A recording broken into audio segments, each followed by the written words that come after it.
Operation Sindoor విజయవంతమైన తర్వాత పాకిస్తాన్ తిరిగి మళ్ళీ భారత్ పైకి నిన్న రాత్రి దాడి చేసేందుకు ప్రయత్నం చేసింది. అయితే ఆ క్షిపణులన్నింటినీ కూడా భారత ప్రభుత్వం తన త్రివిధ దళాలతో ఆకాశంలో గగనతలంలోనే వాటిని మట్టుపెట్టిన పరిస్థితి ఉండడంతో కూడా రెండు దేశాల మధ్య తీవ్ర ఉద్రిక్త వాతావరణం నెలకొంది. ప్రస్తుతం భారత్ పాకిస్తాన్కి సంబంధించినటువంటి వైమానిక దళ టెక్నాలజీ అన్నింటినీ కూడా నిర్వీర్యం చేస్తూ కూడా ఇప్పటికి కాసేపటి క్రితమే లాహోర్లో జరిగినటువంటి డిఫెన్స్ సిస్టమ్ని కూడా నిర్వీర్యం చేసి బాంబులతో ఆ ప్రాంతాన్ని అంతా కూడా నేలమట్టం చేసింది. దీంతో ప్రస్తుతం అయితే ఇంకా తీవ్ర ఉద్రిక్తత నడుమ పాకిస్తాన్ భారత్ మధ్య వాతావరణం నెలకొందని చెప్పొచ్చు.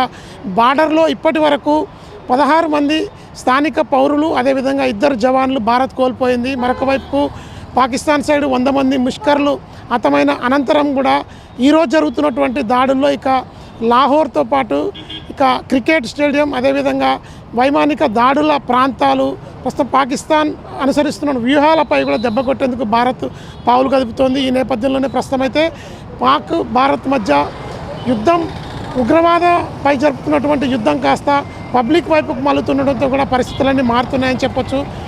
భారతదేశాన్ని ఇప్పటికే ప్రపంచ దేశాలన్నీ కూడా అభినందించే దిశగా చర్యలు చేపడుతూ ఓవైపుకు అమెరికా లాహోర్లోని ఎయిర్పోర్ట్ సమీపంలో అమెరికన్ పౌరులు కావచ్చు, ఆ ప్రాంతంలో ఉన్నటువంటి పర్యాటకులు కావచ్చు, ఎవరు ఉండొద్దు, సేఫ్టీ ప్లేసెస్కి వెళ్ళిపోవాలంటూ చెప్పిన నేపథ్యంలోనే ఓవైపుకు అమెరికా భారత్కు చేస్తున్నటువంటి చర్యల్ని సమర్థిస్తున్నట్టుగానే చెప్పొచ్చు. మరొక వైపు అత్యాధునిక డిఫెన్స్ సిస్టమ్ని భారత్ ఫాలో అవుతుంది. S-400 ద్వారా గగనతలంలోకి 400 నుంచి 600 కిలోమీటర్ల దూరంలో ఉండగానే పాకిస్తాన్ వైపు నుంచి వచ్చేటువంటి డ్రోన్లు కావచ్చు, అదేవిధంగా మిసైల్స్ని మొత్తం పూర్తిగా కూడా ఎక్కడికక్కడ నిర్వీర్యం చేసే దిశగా ఆ టెక్నాలజీ S-400 వాడుతుంది.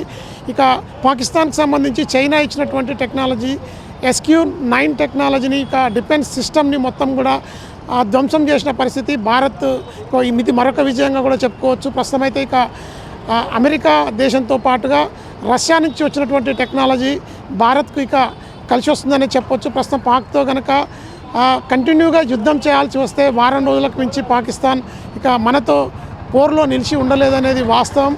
అయినప్పటికీ కూడా ఉగ్రవాద సంస్థల మీద నిన్నటి రోజు ఆపరేషన్ సింధూర్ పేరుతో జరిగినటువంటి దాడులు విజయవంతం అవడంతో కూడా ఈరోజు సైనిక స్థావరాలు, అదేవిధంగా డిఫెన్స్ టెక్నాలజీస్పై భారత్ని కవింపు చర్యలకు పాల్పడినటువంటి పాకిస్తాన్ సంస్థలకు సంబంధించినటువంటి సైనిక శిబిరాలపై ఈరోజు దాడులు కొనసాగుతున్న నేపథ్యం ఉంది. మొత్తం 15 చోట్ల పాక్ భారత్ బార్డర్లో ఇప్పటి వరకు పాకిస్తాన్ భారత్పై దాడి చేసేందుకు ప్రయత్నం చేసింది. దాన్ని సమర్థవంతంగా భారత త్రివిధ దళాలు తిప్పికొట్టడమే కాకుండా ప్రస్తుతం లాహోర్తో పాటు రావుల్పిండి క్రికెట్ స్టేడియంతో పాటు టెక్నాలజీకి సంబంధించినటువంటి అన్ని డిఫెన్స్ సిస్టమ్స్ని మొత్తంగా నిర్వీర్యం చేస్తూ కూడా ముందుకు సాగుతోంది భారత్. అయితే ప్రపంచ దేశాల మద్దతు మొత్తం కూడా భారత్తో ఉండడం, ఓవైపుకు పాకిస్తాన్ చేస్తున్న చర్యలన్నింటి కూడా ప్రపంచం గమనిస్తూ ఉండడంతో కూడా ఉక్కిరి బిక్కిరి అవుతున్నటువంటి దాయాద్ దేశం పాకిస్తాన్ సామాన్య పౌరులపై కూడా బార్డర్ వెంట కాల్పులు జరుపుతుండడంతో అయితే భారత్ దానికి ధీటుగా సమాధానం ఇచ్చే పరిస్థితుల్లో ప్రస్తుతం అయితే తిరిగి కాల్పులు జరుపుతూ మళ్ళీ ఆ దేశంలో ఉన్నటువంటి టెక్నాలజీస్ ఏదైతే వాడుతున్నారో ఆ వాడే టెక్నాలజీ అన్నింటినీ కూడా గగనతలంలోనే నిర్వీర్యం చేసేందుకు కూడా సిద్ధమవుతున్న పరిస్థితి ఉంది. దీంతో ఇంకా తీవ్ర ఉద్రిక్త పరిస్థితులు భారత్ పాక్ మధ్యలో నెలకొని ఉన్నాయి. ఇది ఇంతటితో ఆగుతుందా, కంటిన్యూ అవుతుందా అనే విషయంలో అయితే కొంత సమయం ఎదురు చూడాల్సిన అవసరం ఉంది. ఈరోజు రాత్రి మళ్ళీ పాకిస్తాన్ ఏ విధంగానైనా దాడులకు పాల్పడితే ఖచ్చితంగా తిప్పికొట్టేందుకు భారత త్రివిధ దళాలన్నీ కూడా సిద్ధమవుతున్న పరిస్థితి.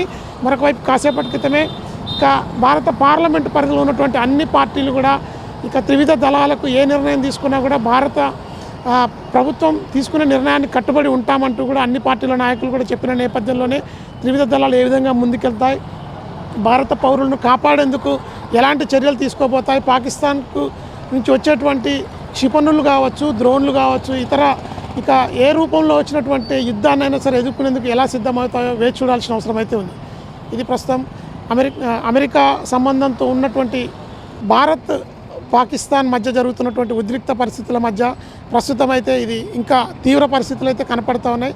దీనికి సంబంధించి భారతదేశంలో ఉన్న పౌరులంతా ఒకంత హర్షం వ్యక్తం చేస్తున్నప్పటికీ బార్డర్ ప్రాంతాల్లో మాత్రం తీవ్ర ఉద్రిక్తత నెలకొందని చెప్పొచ్చు. ఇది ప్రస్తుతం భారత్ పాక్ సంబంధించినటువంటి తాజా అప్డేట్. ఈరోజు మధుతో వెంకటరెడ్డి, మెగా 9 టీవీ, నల్గొండ.